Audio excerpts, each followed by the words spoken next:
Question number जो भी है 6th पार्ट में वो क्या बोल रहा है कि assuming past performance of all the 3 securities will continue for next 1 year, what action the investor should take, ठीक है, and what will be the expected return for the next 1 year after the above action.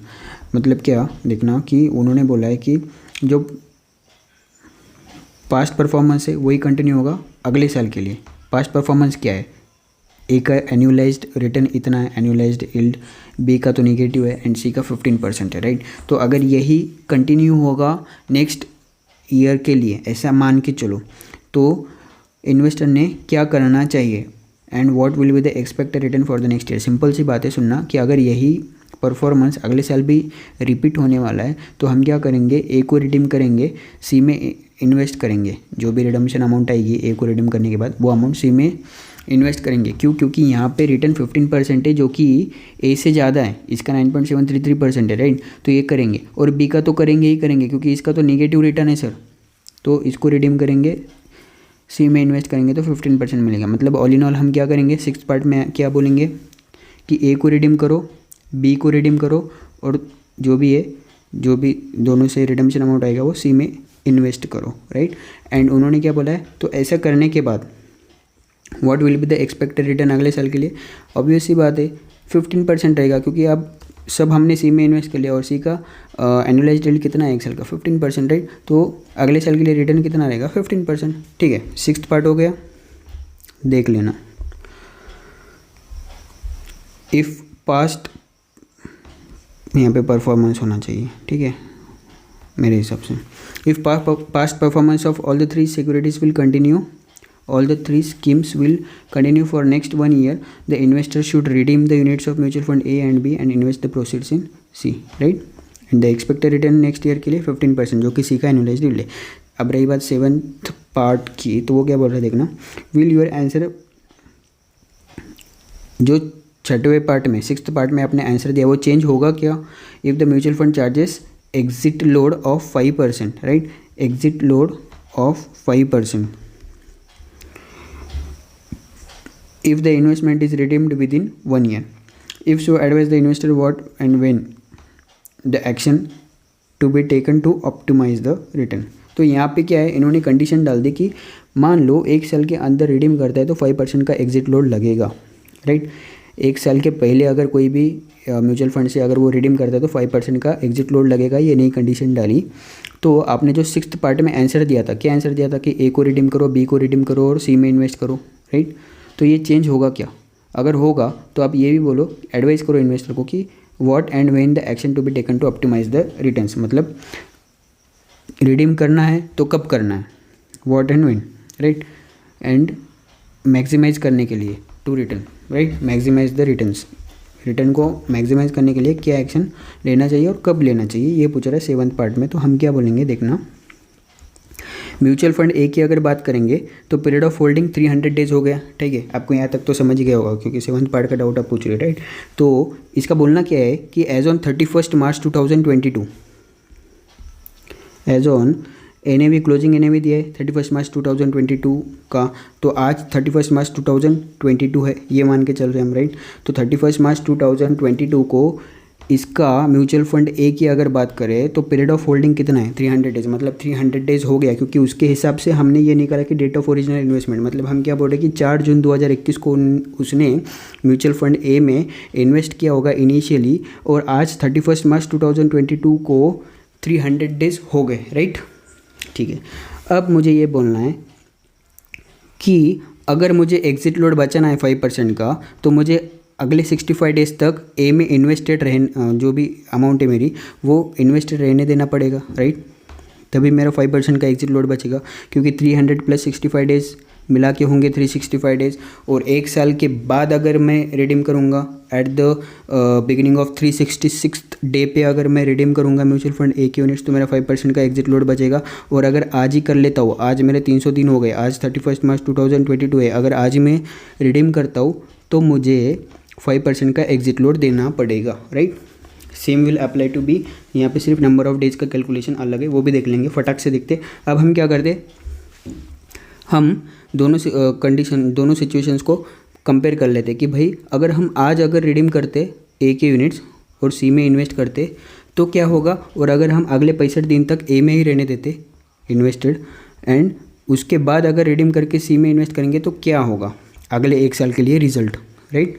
वो compare करेंगे और फिर जिसमें ज़्यादा higher return है, तो ऑप्टिमाइज द रिटर्न बोला ना, तो जिसमें मैक्सिमम रिटर्न रहेगा वो हम कोर्स ऑफ एक्शन सजेस्ट करेंगे इन्वेस्टर को। तो देखना कैसे, पहले हम ये देखते हैं कि मान लो हम आज ही रिडीम कर लेते हैं म्यूचुअल फंड ए की, तो for the sake of simplicity मैं बोल रहा हूँ कि मान लो आज रिडम्पशन अमाउंट है, या फिर आज मेरी इन्वेस्टमेंट की अमाउंट है 100 रुपीज़, राइट।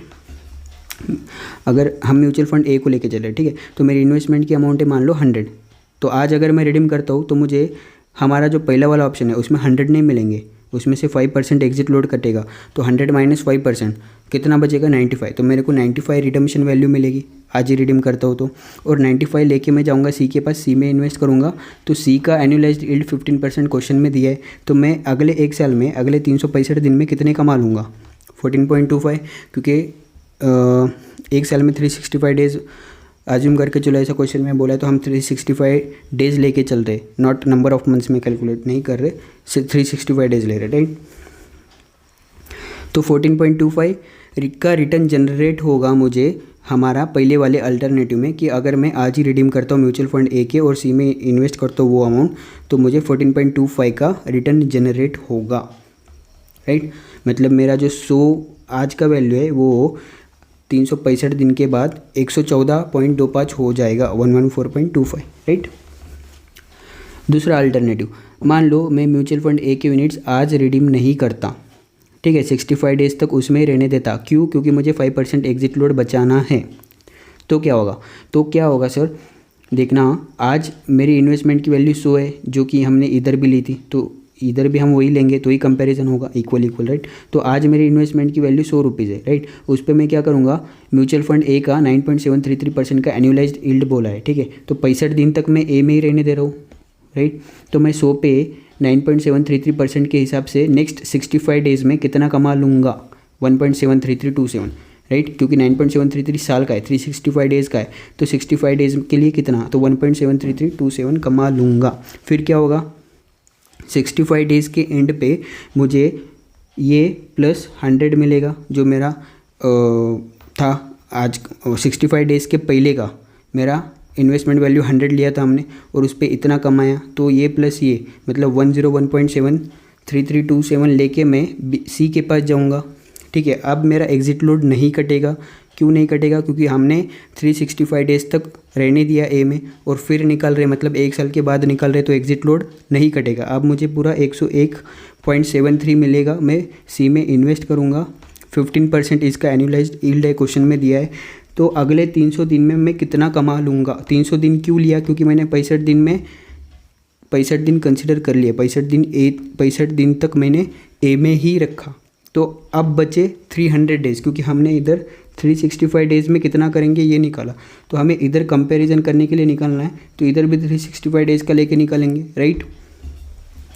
तो 365 में से 65 ए में रहने दिया, बचे हुए 300 डेज़ सी में लगाया, राइट। तो 101 पे 15% के हिसाब से 300 दिन में कितना कमाएंगे, 12.5425%, राइट। इतना मैंने कमाया, कितने 300 दिन में, और पहले 65 दिन में इतना कमाया, तो टोटल कितना कमाया मैंने 14.2757, मतलब मेरा जो 100 रुपये 365 दिन पहले था वो 365 दिन के बाद कितना हो जाएगा 114.2757। अब देखना इधर 14.25 का रिटर्न है और इधर 14.2757% का रिटर्न है, तो ज़्यादा किधर है, इधर ज़्यादा है, राइट, ऑब्वियसली। तो मैं क्या करूँगा, मैं इन्वेस्टर को ये सजेस्ट करूँगा कि भैया 5% एग्जिट लोड बचाने के चक्कर में, राइट, मैं क्या बोलूँगा उसको कि मतलब मुझे ये बोलना है कि आज आप क्या करो, आज आप रिडीम मत करो, आपका 5% एग्जिट लोड बच जाएगा। आप क्या करो, 65 डेज़ तक वेट करो और फिर ए से निकाल के सी में लगाओ, तो आपका जो रिटर्न है वो मैक्सिमाइज होगा या ऑप्टिमाइज होगा, राइट, सिंपल सी बात। बी में मैं क्या बोल रहा हूँ, देखना बी का, ठीक है। अब बी में क्या होगा, इसका एनुअलाइज्ड यील्ड कितना है, -11.5 185%। ठीक है, तो पहली हम सिचुएशन लेते हैं कि अगर आज ही हम रिडीम कर लेते तो क्या होगा। तो देखना मेरी इन्वेस्टमेंट की वैल्यू 100 है, जैसे हमने इस एग्जांपल में ली थी। ठीक है, तो मान लो आज मेरी इन्वेस्टमेंट की वैल्यू 100 है, तो मैं अगर आज ही रिडीम करता हूँ 20 से, तो मुझे 100 नहीं मिलेगा, 95 मिलेगा, क्योंकि 5% का एग्जिट लोड कटेगा, राइट। तो 95 मिलेगा, 95 लेके मैं सी के पास जाऊँगा, उसका एनुअलाइज्ड यील्ड है 1 साल का 15%, तो मुझे अगले 365 दिन में कितना मिलेगा 95 पे 15% के हिसाब से 14.25। तो ऑल इन ऑल पहले अल्टरनेटिव में मैंने कितना रिटर्न जनरेट किया 14.25। अगर आज ही रिडीम करता हूँ तो 14.25 का रिटर्न जनरेट कर रहा हूँ। अगर आज रिडीम नहीं करता, मैं एग्जिट लोड बचाने के चक्कर में आज रिडीम नहीं करता, तो बी वाले केस में, ये जो म्यूचुअल फंड बी है इसके केस में 124 डेज पीरियड ऑफ होल्डिंग है, राइट। मतलब 124 डेज हो गया, तो 365 दिन माइनस 124 करेंगे तो 241 डेज आएगा। मतलब अगर मुझे 5% एग्जिट लोड बचाना है तो मुझे 241 डेज तक बी में ही रहने देना पड़ेगा मेरा जो भी इन्वेस्टमेंट है। ठीक है, तो अगले 241 डेज तक मैं बी में ही रखूँगा। तो 100 आज मेरी इन्वेस्टमेंट वैल्यू है, राइट, इनटू इसका जो बी का नेगेटिव रिटर्न है -11.185% जो है, वो 241 डेज में कितना रिटर्न जनरेट करके देगा -7.3852 का, राइट।